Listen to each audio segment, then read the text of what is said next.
মাথিসা পাতিরানাকে কি লখনৌয়ের বিরুদ্ধে সত্যি সত্যি দল থেকে বাদ দেওয়া হয়েছিল, নাকি এর পেছনে লুকিয়ে আছে ম্যানেজমেন্টের অন্য কোনো বড় সিক্রেট? আর দিনের পর দিন এত খারাপ পারফরমেন্সের পরেও কেন অজিঙ্কা রাহানেকে কেকেআরের ক্যাপ্টেন্সি থেকে সরানো হচ্ছে না? আজকের এই ভিডিওটা শেষ পর্যন্ত দেখলে কেকেআরের আসল প্ল্যানিং আপনাদের কাছে একেবারে জলের মতো পরিষ্কার হয়ে যাবে, আর আপনারা বুঝতে পারবেন হায়দ্রাবাদের বিরুদ্ধে কেকেআর ঠিক কতটা ভয়ঙ্কর হতে চলেছে। তবে তার আগে একটা ছোট্ট কথা, আপনি যদি কেকেআরের সত্যিকারের ফ্যান হয়ে থাকেন আর মন থেকে এই দলকে ভালোবেসে থাকেন, তাহলে অবশ্যই ভিডিওটিতে এখনই একটা লাইক করে দিন আর কমেন্ট বক্সে বড় বড় করে লিখে দিন আমি কেকেআর। আর হ্যাঁ, কেকেআরের ভেতরের সমস্ত খবর সবার আগে পাওয়ার জন্য ডেসক্রিপশনে দেওয়া আমাদের হোয়াটসঅ্যাপ চ্যানেল আর টেলিগ্রাম গ্রুপে তাড়াতাড়ি যুক্ত হয়ে যান। হোয়াটসঅ্যাপে কিন্তু অবশ্যই জয়েন করবেন, কারণ ওখানে সব আপডেট সবার আগে আসে। এবার চলুন আসল কথায় আসি। 2024 সালের আইপিএলে কেকেআরের শুরুটা ঠিক কেমন হয়েছিল সেটা তো আপনারা সবাই জানেন। ভীষণ খারাপ একটা শুরু, মন ভেঙে গিয়েছিল আমাদের সবার।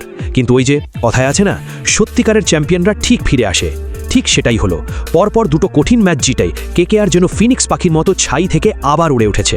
দারুণ একটা কামব্যাক। কিন্তু বন্ধুরা, আসল লড়াই তো সবে শুরু। এখন যদি আমাদের প্রিয় দল কলকাতাকে প্লে অফে খেলতে হয়, মানে সেমিফাইনাল বা ফাইনালের রাস্তায় যেতে হয়, তাহলে বাকি থাকা সব কোটি ম্যাচ জিততে হবে। কাজটা কি খুব সহজ? একদম না, এটা পাহাড় টপকানোর মতোই কঠিন। কিন্তু কেকেআরের ডিকশনারিতে অসম্ভব বলে কোনো শব্দ নেই। আমরা পারি আর আমরা পারবো। পরের ম্যাচটা কার সাথে জানেন তো? সানরাইজার্স হায়দ্রাবাদের সাথে। আর এই হায়দ্রাবাদ দলটা এখন কিন্তু মারাত্মক ফর্মে আছে। ওদেরকে হারানো ছোটখাটো কোনো ব্যাপার নয়। আর ঠিক এই কারণেই কেকেআরকে একটা খুব কঠিন সিদ্ধান্ত নিতে হবে। অনেকেই ভাবছেন যে দলটা লাস্ট দুটো ম্যাচ জিতেছে সেই দলটাকেই রেখে দেওয়া হোক, উইনিং কম্বিনেশন ভাঙার কি দরকার? কিন্তু আমি আপনাদের একটা কথা খুব পরিষ্কার করে বলতে চাই, মানুষের মন আর ক্রিকেটের মাঠ দুটোই খুব অদ্ভুত। লাস্ট দুটো ম্যাচ আমরা জিতলেও আমাদের দল কিন্তু এখনও পুরোপুরি ঠিকঠাক হয়নি। ব্যালেন্স এখনও আসেনি। দলের 2-3 জন খুব দরকারি প্লেয়ার একদমই ফর্মে নেই। আর এই অবস্থায় হায়দ্রাবাদের মতো শক্তিশালী দলের সামনে পুরনো দল নিয়ে গেলে বড় বিপদ হতে পারে। তাই এই তথাকথিত উইনিং কম্বিনেশন থেকে বেরিয়ে এসে নতুন করে ভাবতে হবে। সবথেকে বড় সুখবর হলো মাথিসা পাতিরানা। হ্যাঁ বন্ধুরা, একদম নিশ্চিত থাকুন, এই ম্যাচে পাতিরানা খেলবেই খেলবে। লখনৌ টিমের বিরুদ্ধে আগের ম্যাচে যখন ওকে দেখা গেল না, তখন সবার মনে অনেক প্রশ্ন জেগেছিল। কেউ কেউ বলছিল উইনিং কম্বিনেশন বদলাতে চাইনি বলে ওকে খেলায়নি। কেউ আবার ভেবেছিল পাতিরানার হয়তো দলেই আর জায়গা হচ্ছে না। কিন্তু আসল সত্যিটা কি জানেন? আসলে পাতিরানা সেই সময় পুরোপুরি ফিট ছিল না। ওর একটু বিশ্রামের দরকার ছিল, আর সেই জন্যই ওকে মাঠে বা টাগআউটেও দেখা যায়নি। কিন্তু খেলা শেষ হবার পর ড্রেসিং রুমে ও ঠিকই টিমের সাথে ছিল। এখনও খুব ভালো বিশ্রাম পেয়েছে। ওর গায়ের জোর আর মনের জোর দুটোই ফিরে এসেছে। তাই হায়দ্রাবাদের বিরুদ্ধে পাতিরানা যে নামছে, এটা 100% সত্যি। আর পাতিরানা যদি দলে ঢোকে, তাহলেই শুরু হবে আসল সমস্যা। কাকে বাদ দেওয়া হবে? টিম সেইফার্ট নাকি পাওয়েল? আমার মতে সবার আগে টিম সেইফার্টকে দল থেকে বসিয়ে দেওয়া উচিত। আমি খুব সত্যি কথা বলছি, ওর থেকে ফিন অ্যালেন অনেক ভালো খেলছিল। ফিন অ্যালেনকে দলে ফেরালে ওপেনিংয়ে একটা ঝড় উঠবে। অন্যদিকে পাওয়েলকে যদি বাদ দিয়ে দেওয়া হয়, তাহলে আমাদের দলের ব্যাটিং খুব দুর্বল হয়ে যাবে। শুধু তাই নয়, পাওয়েল মাঠের মধ্যে অসাধারণ ফিল্ডিং করে। এমন একজন দারুণ ফিল্ডারকে দলের বাইরে রাখাটা বোকামি হবে। তাই সেইফার্টকে বসিয়ে পাতিরানাকে আনাই হবে সবথেকে বুদ্ধিমানের কাজ। এরপর আসি আরেকটা খুব অবাক করা বিষয়, রামনদীপ সিং।